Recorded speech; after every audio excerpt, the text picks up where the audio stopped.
جس طرح قہقہا لگانے سے نماز باطل ہو جاتی ہے، عمدن جان بوجھ، اسی طرح سے دنیاوی امور کے لیے رونے سے بھی نماز باطل ہو جاتی ہے،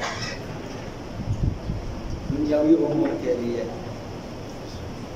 یہ تھوڑا سا جو ہے فقہا نے سخت کر دیا ہے کہ فرمایا کہ اگر بے اختیار گریا کرے، بے اختیار، کسی کے ہاں فوت ہو چکی ہے، رو رہا، کوئی عزیز فوت ہو چکا ہے، نماز، فرمایا اگر بے اختیار بھی اگر گریا کرے، حضرت آیت اللہ مکارم شیرازی نے فرمایا پھر بھی نماز باطل ہو جائے۔ آیت اللہ سیستانی نے فرمایا اگر بے اختیار رونا آ رہا ہے، بے اختیار، اگر آگے کسی اور ٹائم پہ، کسی اور وقت بغیر کریا کے نماز پڑھ سکتا ہو تو اس نماز کو باطل سمجھیں، کسی اور وقت بغیر کریا کے نماز پڑھیں۔ اب اگر صورتحال یہ ہے کہ اب اور ٹائم نہیں ہے نماز پڑھنے کا اور وہ اس نماز میں بے اختیار وہ رو رہا ہے، اس صورت میں وہ نماز صحیح ہے۔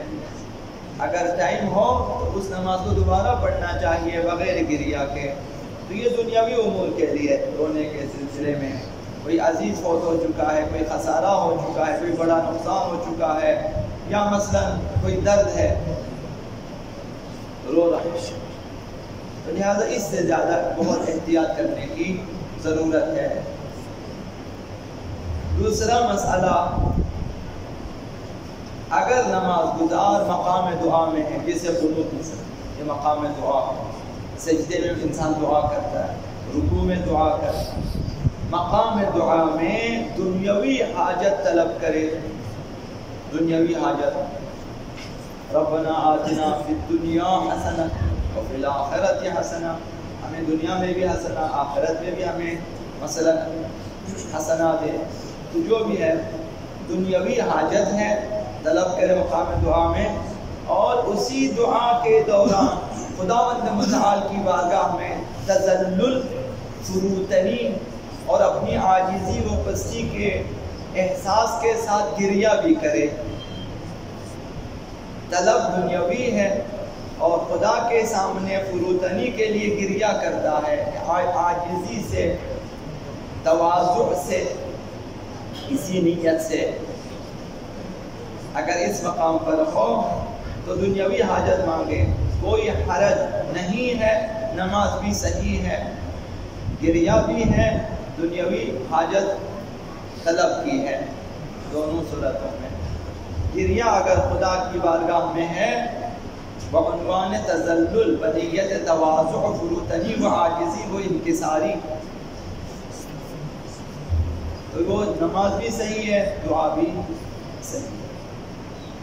عام حالات میں اور عبادتوں میں خشیت الہی سے اگر کوئی گریہ کر سکے، یہ ایک بہت بڑا درجہ ہے، ایک بہت بڑا مقام ہے۔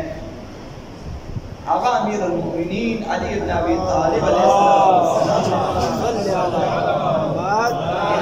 فرمایا، بکاء العیون، آنکھوں کا رونا، جسے بھی رونا آتا ہے، آنکھیں اگر روتی ہیں، وخشیت القلوب، اور دل میں خوف خدا کا ہونا، یہ دو چیزیں ہیں، دل میں خوف خدا ہے، خوف عذاب خدا، خوف جہنم، خوف عظمت پروردگار، اور آنکھیں روتی ہیں، فرمایا کہ من رحمت اللہ، یہ دو چیزیں خدا و متعال کی رحمت ہے۔ آپ گریہ کر سکتے ہیں، آپ یقین جانیں خدا کی رحمت ہے یہ۔ اگر آپ کے دل میں خوف خدا ہے، یہ بھی اللہ کی رحمت ہے۔ فَإِذَا وَجَدْتُمُوهَا فَاغْتَنِمُوا الدُّعَاءَ، جب یہ دو چیزیں احساس کریں، دل میں خوف خدا ہے اور آنکھیں رو رہی ہے، فرمایا اس حالت میں دعا کرنے کو غنیمت جانو۔ ایک ایسی حالت پیدا ہو گئی ہے آپ مومنین کے اندر، مقام دعا میں خوف خدا بھی ہے اور گریہ بھی ہے، اس حالت میں دعا ضرور کریں، دعا قبول ہو جائے گی، چاہے وہ نماز کے قنوت ہے، رکوع سجود، جہاں بھی کوئی ایسی حالت ہے دعا بھی مثلا من ذغفت عیناہ من خشیت اللہ، یہ حدیث مبارکہ آقا رسول خدا صلی اللہ علیہ وآلہ وسلم کی ہے۔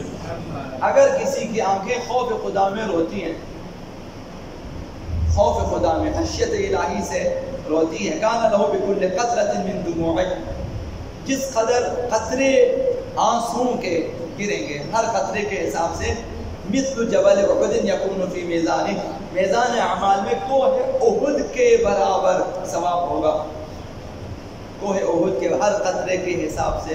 خدا تعالیٰ کو یہ چیز پسند ہے کہ آنکھیں خشیت الہی، خوف الہی سے روئیں، تو ہر قطرہ کوہ احد جیسا ثواب ہے میزان اعمال میں۔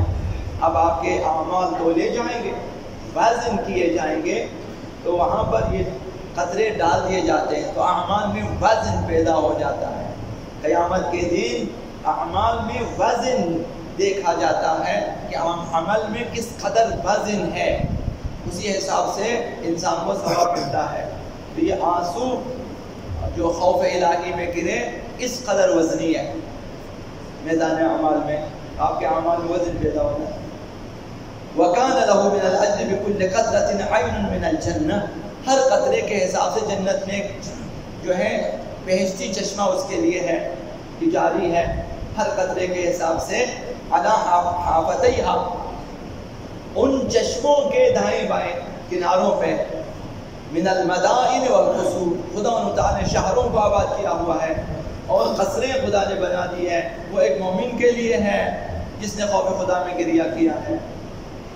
تو یہ دنیا اور اس دنیا میں یہ عبادت، یہ بارگاہ خدا، یہ مقام دعا، یہ انسان کے لیے غنیمت ہے۔ یہاں چند قطرے اگر بہا سکیں پھر مرنا آسان ہے، پھر عالم برزخ بڑی آسانی سے گزر جاتی ہے۔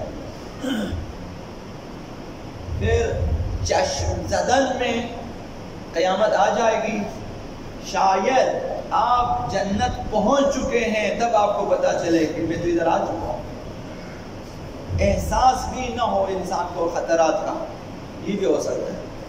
یہ بھی عرض کیا بغیر حساب کے بھی کچھ لوگ جنت پہنچ جائیں گے، بغیر کسی حساب کتاب کے بھی کچھ ایسے لوگ بھی اٹھائے جائیں گے قبروں سے، جنت میں بٹھائے جائیں گے، ایسے لوگ بھی ہیں احادیث اہل بیت اطہار میں۔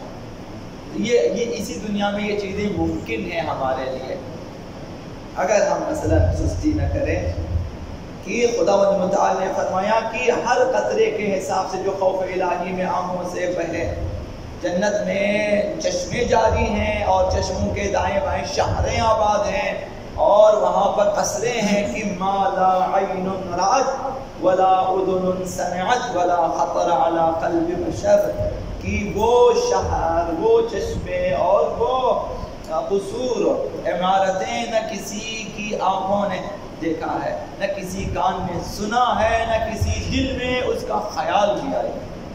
خداوند متعال نے اس طرح سے رکھا ہوا ہے ہمارے لیے، یہ دنیا اور یہاں یہ سب کچھ ممکن ہے ہمارے لیے۔ اگر رسول خدا صلی اللہ علیہ وسلم نے فرمایا من خرج من عینیہ مثل الذباب من الدمع من خشیت اللہ، اگر کسی کی آنکھوں سے مکھی کے برابر، مثل ذباب، ذباب مکھی کے برابر آنسو گرے خوف خدا سے، آج دل میں خوف پیدا ہو گیا، خوف خدا۔ مثلا ابھی آپ اگر منازل الآخرہ شیخ عباس قمی کا مطالعہ کریں، ممکن ہے کہ آپ رات کو آپ خوف خدا آپ کے لیے حاصل ہو جائے، وہ کتاب مؤثر ہے۔ اسی طرح سیاحت غار آپ پڑھیں گے تو آپ متاثر ہو جائیں گے۔ اسی طرح بعض آیات اعظام نے برزخ اور موت کے بارے میں کچھ بیانات انہوں نے ریکارڈ کرائے ہیں، اگر وہ سنیں گے یا پڑھیں گے خوف خدا طاری ہو جائے گا۔ اس وقت اگر مکھی کے برابر بھی آنسو گرے فرمایا کہ آمنہ اللہ یوم الفزع الاکبر، خدا متعال قیامت کی تمام وحشتوں سے امان دے گا اسے. قیامت کی کوئی وحشت نہیں ہے. آپ جنت میں ایسے جا رہے ہیں جیسے آپ یہاں سے اٹھ کے اپنے گھر جا رہے ہیں، بلکہ یہاں سے آپ اکیلے جا رہے ہیں، وہاں فرشتے استقبال کے ساتھ آپ کو لے کے جاتے ہیں. آقا امام جعفر الصادق علیہ السلام نے ارشاد فرمایا ان لم یجبک البکاء، یعنی کس قدر مہم ہے خوف خدا میں گریہ کرنا. اس کے لیے فرمایا ان لم یجبک البکاء فتباک، اگر رونا نہ آئے تو رونے کی کوشش کریں، کوشش کریں آ جائیں کسی طرح سے. ممکن ہے کہ آپ کو بعض خوراک جو ہے کھانی پڑے تاکہ آپ کے آنسو آ جائے. مثلا بعض خوراک ہے جو دل کو نرم کر دیتی ہیں، انسان کو رونا ہے، کچھ کریں. فرمایا کہ اگر رونا نہیں آتا رونے کی شکل بنائیں، رونے کی کوشش کریں. فَإِنْ خَرَجَ مِنْكَ مِثْلُ رَأْسِ الذُّبَابِ، اس میں جو ہے مکھی کے برابر ہے، مکھی کے سر کے برابر بھی اگر آنسو گرے، کوشش کر کے خوف خدا میں مکھی کے سر کے برابر. سر اس کا چھوٹا ہے، آپ نے دیکھا ہوگا، اس کے جسم کا شاید 10واں حصہ بھی نہیں ہوگا، اس کا سر چھوٹا ہے. اور میں اتنا بھی اگر تمہاری آنکھوں سے نکلے آنسو، بخن بخن، فرمایا تو بہت خوش نصیب ہے. مکھی کے سر کے برابر بھی اگر آنسو گرے تو خوش نصیب ہے. اس خوش نصیبی کو ہاتھ سے جانے نہ دیں جب تک اس دنیا میں زندہ ہیں. انشاءاللہ والعزیز کوشش کریں کہ کسی نہ کسی دن، کسی نہ کسی وقت یہ حالت حاصل ہو جائے.